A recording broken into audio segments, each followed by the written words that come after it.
सीमा हैदर और सचिन इस बार फिर ये दोनों सुर्खियों में हैं, लेकिन वजह बदल गई है। वजह इस बार है 650 करोड़ रुपए का घोटाला।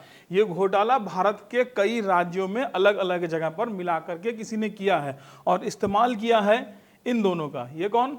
सचिन और सीमा हैदर। इस वीडियो में बारीकी से पूरे डिटेल के साथ आपको समझाएंगे कि किस तरह से ये 650 करोड़ रुपए का, ये देखिए, ये 650 करोड़ रुपए के घोटाले को अंजाम दिया गया। ये पूरी चीज समझाएंगे, लेकिन आप लोगों से अनुरोध है कि जो चीजें मैं बताऊंगा उसका आप लोग इस्तेमाल करके इस तरीके का कार्य बिल्कुल मत करिएगा।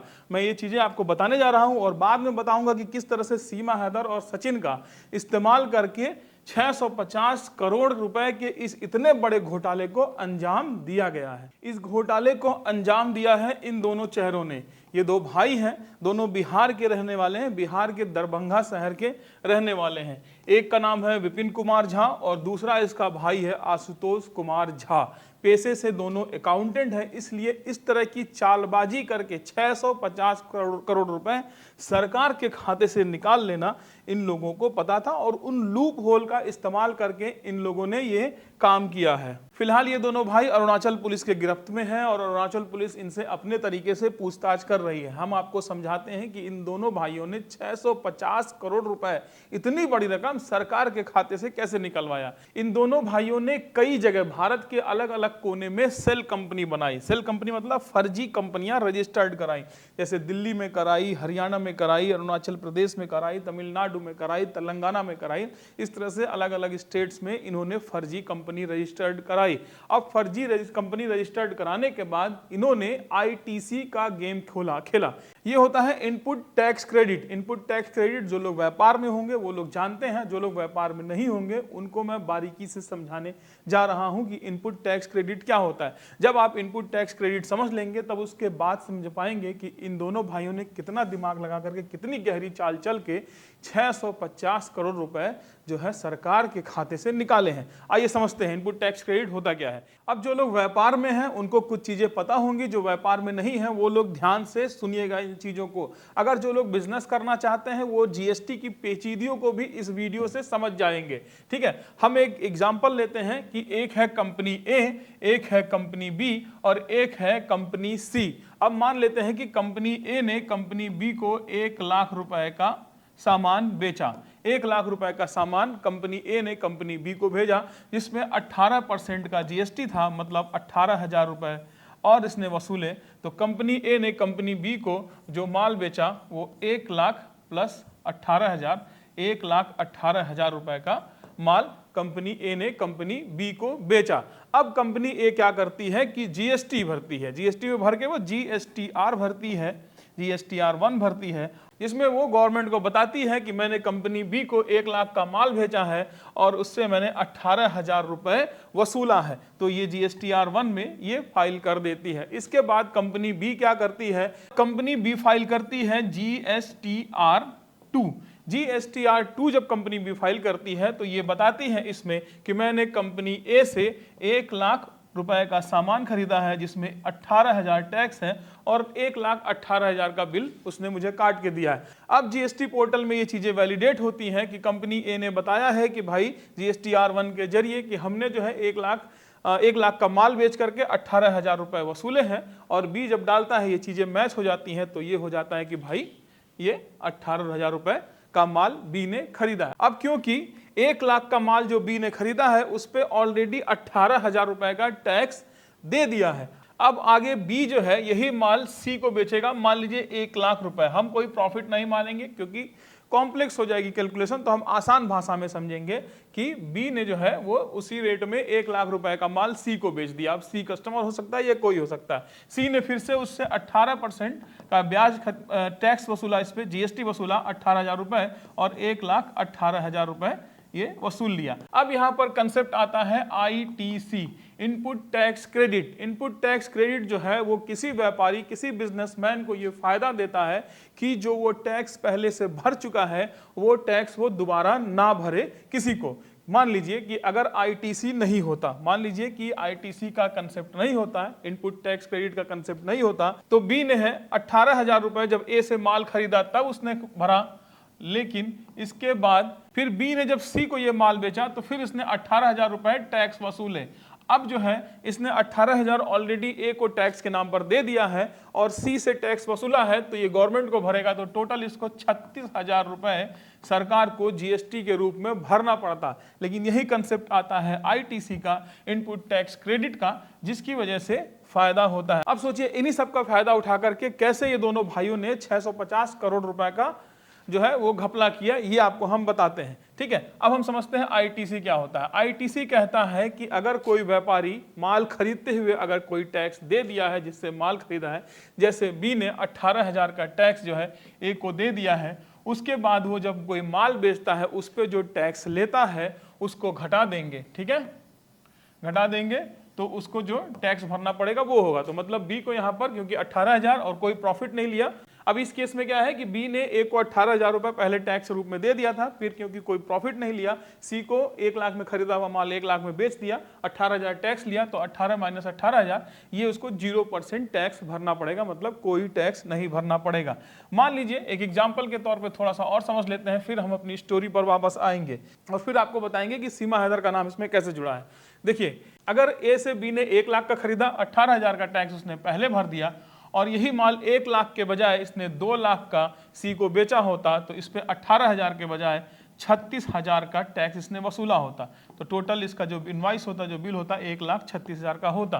तो 36,000 का अगर इसने टैक्स वसूला होता, तो ये मैंने उल्टा लिख दिया, तो 36,000 माइनस 18,000, ठीक है, तो इसको 18,000 का टैक्स जो है जीएसटी जो है वो भरना पड़ता है गवर्नमेंट को।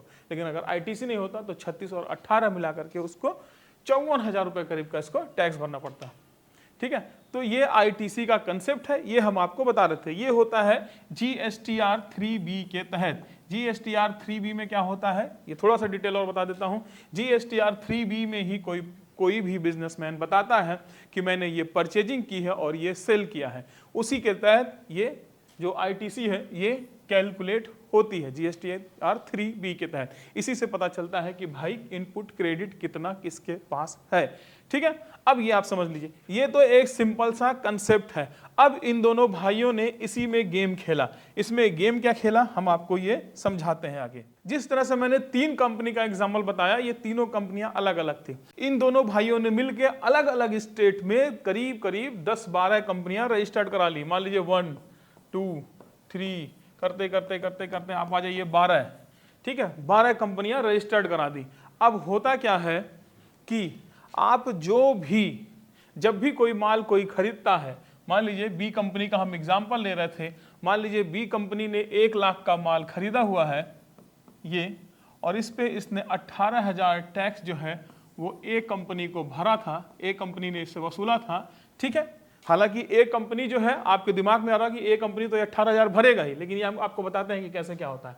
ठीक है, 18,000 जब बी कंपनी ने इसको भरा और बी कंपनी अगर कहेगा कि भाई साहब मेरा माल जो है वो बिका ही नहीं है, सेल ही नहीं हुआ है, एकदम मेरा माल डंप है, पड़ा हुआ है, ये 18,000 जो मैंने ए को दिया था ये मेरे आईटीसी में पड़ा हुआ है, इनपुट टैक्स क्रेडिट जो है इसमें।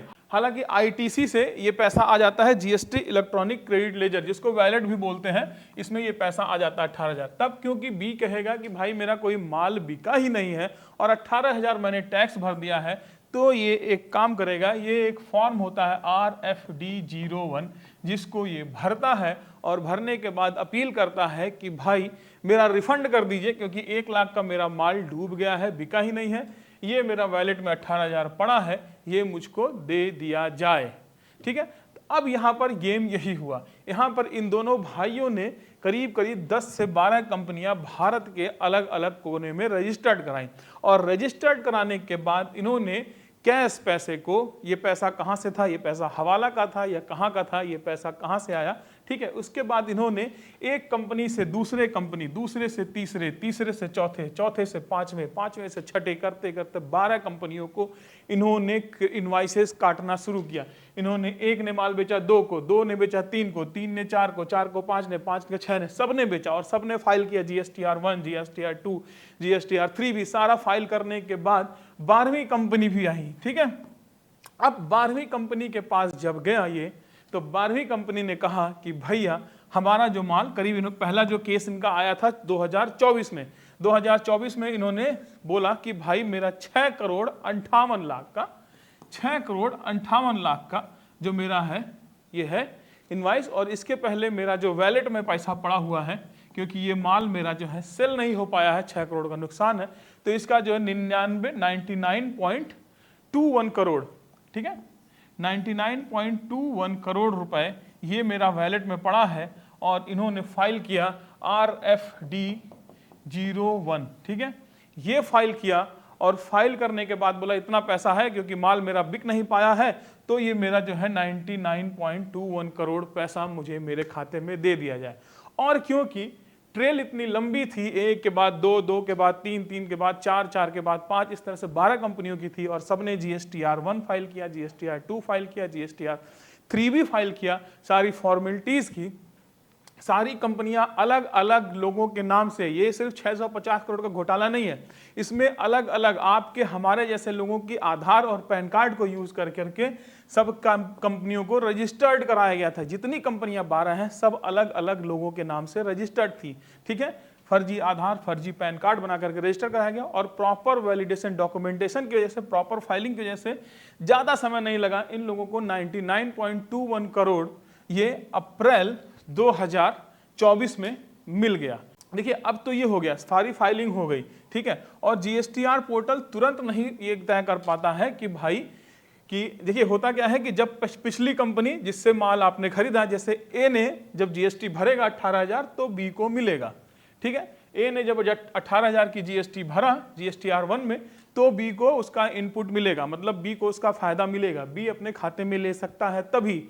लेकिन इसमें क्या है, समय लगता है, इसमें समय लगता है, और इसमें जब GST पोर्टल ने ऑटोमेटिक ट्रेलिंग की तो उसको पता चला कि सब जगह GSTR1 और GSTR2 GSTR3 फाइल है, सब कुछ फाइल है, तो क्या हुआ, ये जो है इसके वैलेट में जो पैसा था वो आ गया, और ये आसानी से RFD1 डाल करके इस पैसे को निकाल लेता है। लेकिन बाद में जब ऑडिट होती है तब घपला सुर पता पकड़ा जाता है, और उसके बाद ऑडिट में जब ये चीज़ें आती हैं तो पता चलता है भारत के अलग अलग अलग अलग अलग अलग अलग अलग कोने में जो इन्होंने कंपनियां रजिस्टर्ड कराई थी, उन सारी कंपनियों से मिल करके इन्होंने RFD1 के जरिए 650 करोड़ रुपए, इतना करोड़ रुपए GST का इनपुट ले करके उसको सरकार का पैसा निकाल लिया, और यहाँ पर सिर्फ इनवाइस बना करके ट्रांसफर किया गया, एक्चुअल में कोई परचेजिंग और सेलिंग हुई नहीं, ना कोई प्रोडक्ट बना, ना कोई प्रोडक्ट बेचा गया, ना कोई प्रोडक्ट खरीदा गया, सिर्फ पैसे का इधर से उधर से लेन देन किया गया और ये निकाला गया।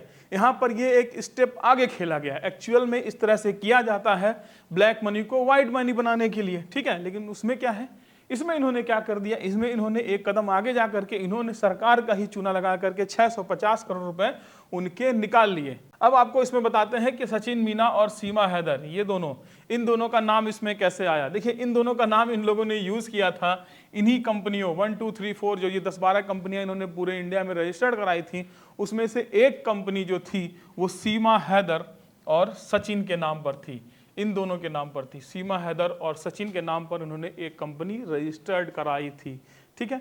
तो ये है, ये एक घोटाला भारत में हुआ, और ये घोटाला वाकई सोचने को मजबूर कर दे रहा है कि भाई हमारे सिस्टम में इतना बड़ा लूप होल है, जिस GST का इतना ढिंढोरा पीटा जा रहा है उसमें इतना बड़ा लूप होल है, कोई 650 करोड़ रुपए निकाल लेता है, और निकालने के बाद ये 650 करोड़ रुपए रिकवर भी नहीं हुए, खाते में इनके ये पैसा मिला भी नहीं, ये पैसा कैश और हवाला के जरिए भेजा जा चुका है इंडिया के बाहर कहीं पर भी ये पैसा है भी नहीं, ठीक है। तो इतना बड़ा ये घोटाला है, और ये घोटाला सोचने को मजबूर कर रहा है, इतने बड़े लूप होल को जो GST सिस्टम, जो पूरे व्यापारिक सिस्टम को, पूरे इंडिया के व्यापार को रेगुलेट कर रहा है, GST सारे व्यापारियों को रेगुलेट कर रहा है, उसमें इतना बड़ा घोटाला है।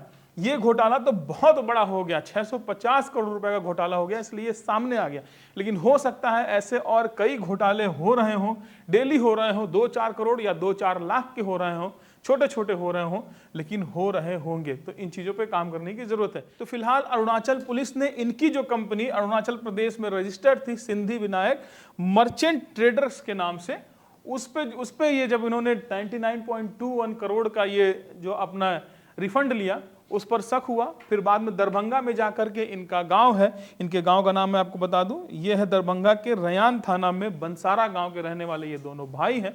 वहां से इन दोनों को गिरफ्तार करके लाया गया। कहा जा रहा है कि इन्होंने अरुणाचल प्रदेश के ईटानगर में जो अपनी company Siddhi Vinayak merchant traders के नाम से रजिस्टर्ड कराई थी, ठीक है, वो कंपनी का मालिक कोई राहुल जैन को बनाया था या किसी राकेश जैन को बनाया था, उसकी तलाश है। और इसके साथ इन दोनों भाइयों के 2 भाई और थे, चचेरे उचेरे थे, कहीं कहीं कुछ खबरों में है कि वो दोनों इन्वॉल्व थे और वो दोनों फरार हैं फिलहाल अभी। तो ये एक घपला किस तरीके से किया गया और ये आपको बताना जरूरी था ताकि आप भी समझ सकें कि भारत में ये सिस्टम कैसे चलता है। ये सिस्टम सिर्फ इनपुट से पैसा लेना ही नहीं, जीएसटी वैलेट से पैसा निकालने का ही सिस्टम नहीं है, ये हवाला के पैसे को इधर से उधर करने का भी सिस्टम है, ये पैसा ब्लैक को व्हाइट करने का भी सिस्टम है, ये किया जाता है। ये दोनों भाई अभी पकड़े गए हैं। आप सोचिएगा, कमेंट में लिख के बताइएगा कि इस तरह से घपला हमारे जीएसटी सिस्टम में कैसे हो सकता है आज के जमाने में जब हम एआई और इन सारी चीजों की बात कर रहे हैं। तब क्या 8-10 कंपनियों में इस तरह से ट्रेलिंग नहीं किया जा सकता, कोई ऑटोमेशन सिस्टम नहीं हो सकता है कि इस तरीके से पता लगाया जा सकता है कि कौन किस तरह से इस तरह से घपलेबाजी कर रहा है। फिलहाल खबरों में सुर्खियां ज्यादा मिल रही हैं क्योंकि इसमें सीमा हैदर का नाम है। सीमा हैदर के नाम से कुछ भी होता है तो भाई वो वायरल होता है, खबरों में चर्चाओं में आता ही है। तो इसमें सीमा हैदर और सचिन मीना, उनके जो पति हैं, इन दोनों के नाम से भी एक कंपनी रजिस्टर्ड करा दिया था इन दोनों ने। कह रहे हैं कि भाई इसलिए ताकि ट्रस्ट ज्यादा बिल्डअप हो, ठीक है। तो और इतना ही नहीं, फर्जी दस्तावेज बनाया गया था, ऐसा नहीं, सीमा हैदर और सचिन मीना का फर्जी आधार पैन कार्ड बना करके ये कंपनियां रजिस्टर कराई गई। अब ये कंपनियां भारत के अलग अलग जगहों पर रजिस्टर्ड है, तो सोचने और समझने की बात ये भी हो सकती है कि भाई ये फर्जी दस्तावेज बना कौन रहा था, वो भी हर जगह हर जिले में बन रहा है फर्जी दस्तावेज, आधार पैन कार्ड बन रहा है, कंपनियां भी फर्जी रजिस्टर्ड कैसे हो जा रही हैं। ये सारे सवाल जो हैं, इन सवालों के साथ मैं इस वीडियो को छोड़े जा रहा हूं। कमेंट बॉक्स खुला है, आप लिख करके जरूर बताइएगा कि ये सब हो कैसे रहा। नमस्कार, मैं ब्रिजेंद्र कुमार।